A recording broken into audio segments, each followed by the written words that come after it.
Welcome back to another informative and exciting episode of POTCAST, where we cover everything cannabis and hemp.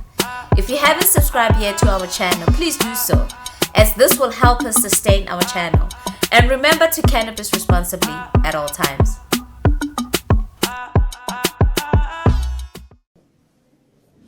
Welcome to another episode of POTCAST. Today I'm amongst royalty. We are at Inkosi, the royal house of Inkosi Dlamini. Inkosi. Am I right in saying that? Oh. And we are also joined by Inkosi Mkhize and Mfundo from Imali Wealth Group. How are you doing? We are well. we are fine, thank you. How are you? I am always good. I'm always good. So today's episode is based on a hemp project that Imali Wealth Group has initiated, and I will leave it to Mfundo to just briefly explain what the hemp project is about and how it got to come to the royal family. Thank you, Mo. I think, firstly, thank you for organizing this. Thank you to His Royal Highness for inviting us to the community of Inkosi and His Royal Highness Mkhize for joining us in this session today. We've just launched our agri-smart villages project in this community. Very exciting day that we had today. As Mo has introduced us, we are Imali Wealth Group, and I am Mfundo representing the company. Well, where do we start? But firstly, I'll start by saying that this project was brought on when I was doing a short course with the University of Oxford on sustainable finance. And my professor at the time was doing a presentation on COP26, that was last year. And basically they invited various public sector entities. The South African Reserve Bank was the main leading entity, the CSIRs, and bringing together these entities to figure out how trillions of rands can be shifted from unsustainable activities towards more sustainable activities with the output of achieving the sustainable development goals. And what made sense for me was that this is the perfect project that can drive growth in our country, but most importantly, in our communities. And I think sometimes, we speak too much English and then we forget that's where we come from. Yeah. It's the simplest things that make, a lasting impact. Yeah. So we brought about this project to say where we see its application is with agriculture. And we shopped around quite a few villages, but I think our concept was not understood correctly until we came to the community of Inkosi, which has embraced us and allowed us to nurture this project and get to the point where we have the buy-in. So in initiating this project, we were very fortunate enough to receive funding from the Department of Science and Technology, as well as the Technology Innovation Agency and the Insurance Center. Our main prerogative is to ensure that smallholder farmers and subsistence farmers in this community and other communities as well get to benefit from these trillions of rands that we're basically talking about. And we say Imali wealth because I think it's time that we also bring the wealth to our communities. So yeah, that's and hemp presented the best opportunity. Yeah. In fact, the challenge that we had presenting hemp was that it had a stigma. Yes. So I was hesitant at first to say, where is it? Yes, what you want to do in your land. Yes. Yes. Which actually now is going to lead me to asking you the question, my king, as to why were you okay with accepting hemp with the stigma that it actually has? Well, yesterday when you guys came, you got to ask me a similar type of question, of which I had answered to you by saying, well, it's something that is new to us, more especially when we now have to undertake a farming process or a farming initiative, and of course concentrating on this particular plant known as hemp. The reason why I sat down and decided to accept the fact that we are going to be planting hemp within our area of jurisdiction of this Dlamini tribe was the fact that I got to learn a little bit about it, where I got to understood that it could or has a potential of generating so much wealth and to be economically viable. Yes. So that is why I thought to myself, why not? Maybe let's give it a chance. Perhaps it will benefit us and our people to the point where we would wish to see ourselves at. That is beautiful. That is so beautiful. Mikey, you are also very interested in hemp, and that's how you and I met, because you also want to develop your village in being a hemp hub, as you used to call it. Can you please just explain as to how you got interested into hemp? How were you introduced into hemp? Thank you very much, Mo. So I come from the Midlands part of KwaZulu-Natal, in an area which is literally almost, the climate is just ready for anything, you know. So predominantly we have a lot of potato farmers, there are a lot of, you know, red meat farmers, cattle, beans, etc., etc. So what one is always trying to get into is to try and get into an industry that is going to allow for mass employment. Because I think at the end of the day, whatever commodity you're looking at the end of the day, the communities that we are leading have been impoverished over the years, and I think it's become worse probably in the last 10 years or so, just in terms of how people have just lost everything. It's been obviously been highlighted, particularly in the last 2-3 years, because of the lockdown and the COVID and the effects thereof. So more than anything, you are looking for something that is literally going to be a kickstart. So you start hearing these buzzwords, hemp, cannabis, you don't know what the difference is. Us as Amazulu, you know, Insang, you know, it's all encompassing. And that negative connotation obviously will always be there. But you dig deeper down and you start attending workshops like this, and you get to understand that at the end of the day, there is an opportunity. Now, something like licensing can always be looked at as a barrier to entry.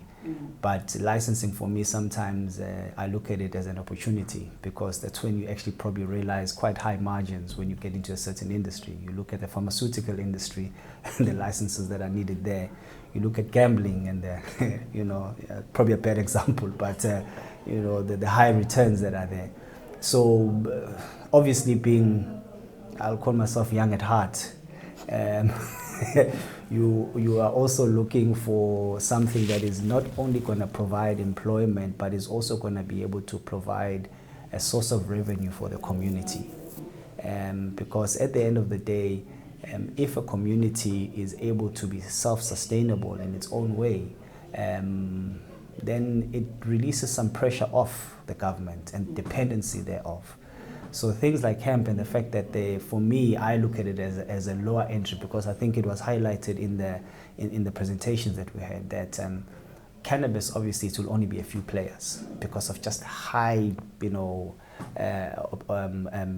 loopholes that you actually have to get through. But hemp is something that I think you've got enough land. The barriers to entry are that lower. But I think mostly for me, it's an employment thing. If we can be communities that can actually spearhead that here in this province, I think we can go quite far. Because as it stands right now, there are a lot of these hemp workshops that have been organized all over the place, and it ends up becoming almost like a talk shop and a Ponzi scheme kind of thing. Because people now are knocking all your doors. Hey, Inkosi, do you have land? Yeah, I do have land. What do you want to do? Hey, Insango, and you're thinking to yourself, come on, guys, everybody's talking that. But if Inkosi can be the ones at the forefront of that and open the doors, I think then we've actually got a better chance of actually making things happen. Instead of just talking. Africans are very good at that, to make beautiful, elaborate speeches. But at the end of the day, we need to stop the talking and get down to it. Because yes, That is so true. Is this something that the both of you are also going to be encouraging other chiefs or kings to partake in? Obviously, with the assistance of Imali Wealth Group, right? Yes. You are quite right by quoting him first. Because he needs to assure us first. That's correct. That is, he gonna provide the funds first. Yes. I did not commit to providing the funds. I will create the enabling environment. Okay, no, that's fine. Whatever the case is, we are happy. We are more than happy. Well, to answer your question more, a good thing starts from somewhere, and then you set a good example, and then perhaps many other tribes, neighboring tribes, will see from us, will get to see that, okay, that is done, and this is how far they have went with it, and this is the good landscape that it brings to their people and to the surroundings at large. Perhaps if they get to see that, if they get to experience that, they will join us and in planting what you call hemp, so that we become a society at large that deals with hemp. And obviously we hope we'll find a good market in the near future, where we will then start seeing the economic flow, which will then be of benefit to our people at large. We seriously need help, not only for us, but for the people themselves at ground level. Can I add on? Yes, in essence, what Inkosi is saying is that we will not be encouraging anyone. Maybe I'm speaking on his behalf.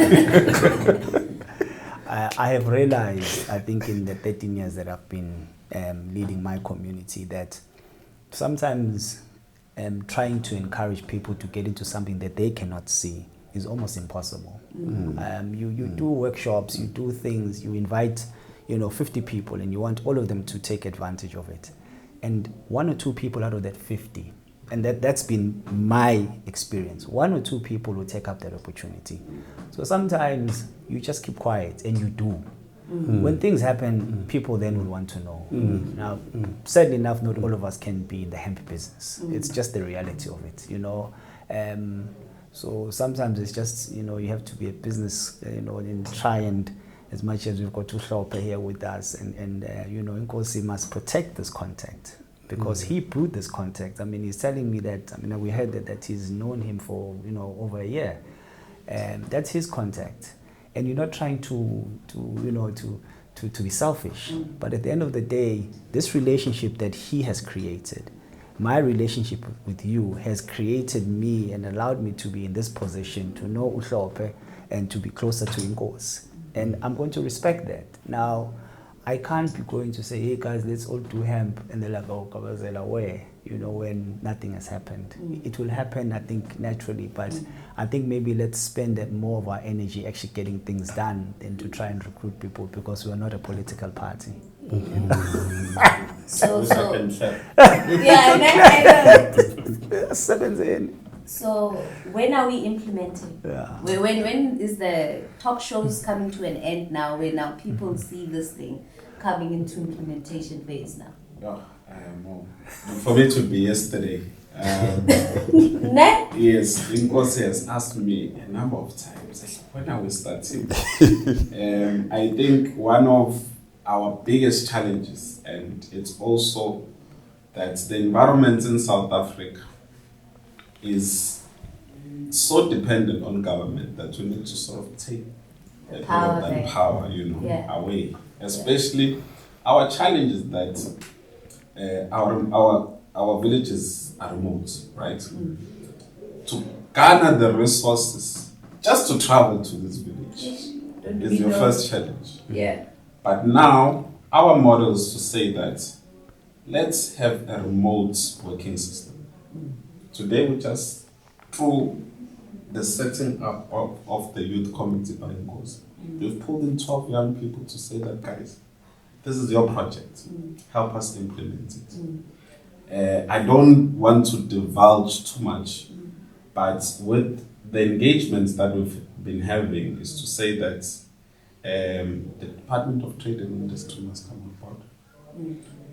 I've been very privileged to be able to engage with people in the international markets to offtake, not the hemp, the products of this hemp. One of the most exciting opportunities that we're developing with the Department of Trade and Industry is to utilize the dual trade ports. Space whereby all these villages can take their products to be processed. There's first local production, final production is there, it's taken into international markets. We want to grow local. Awesome. And we want in this local to say this is coming from Inkosi Mkhize's village, Inkosi Dlamini's village. That is my ask. In fact, this is a rollout call to government and the private sector. We are saying that please create the environment for us. Okay? And we've already taken the initiative. We know that you are there with us, but make it easier for us. Yes, because our imperative, in fact, our objective is we're having this 12 youth now for them to drive the project. But by the beginning of next year, 300 farmers must have benefited from this in this community. I don't know how many we can do in the other communities, but that's a target that we have set. If we can achieve that, all the better. But we need all the hands on board. So what do you say to other kings that are watching this in other areas, such as your Pondoland and the Northwest? What are you going to be implementing the same thing there? Is that your wish, obviously, to do that, or are you just focusing on KZN? We've had quite a number of engagements with quite a number of tribal authorities, and we've been embraced by this community, So I would say this has been the ultimate example of what true leadership is, in saying that I'm going to take this on and I'm going to bring it to my home and I will lead on this. And this is what our Royal Highness leadership. That's leadership. That's leadership. Yes. Thank you. Okay. All right. Thank you so much for blessing us with your presence on our podcast. And Babu, we shall be working together very closely with you. Thank you so and much. making sure that you are doing right by the community, the cannabis and hemp community, but also the communities at large, the villages that actually need to benefit from this plant. Thank you to you, Mom. Okay then. And on that note, please do remember to cannabis responsibly at all times. Thank you so much for watching. please don't forget to hit that subscribe, like, and share buttons below. We would also appreciate your comments. And remember to cannabis responsibly at all times.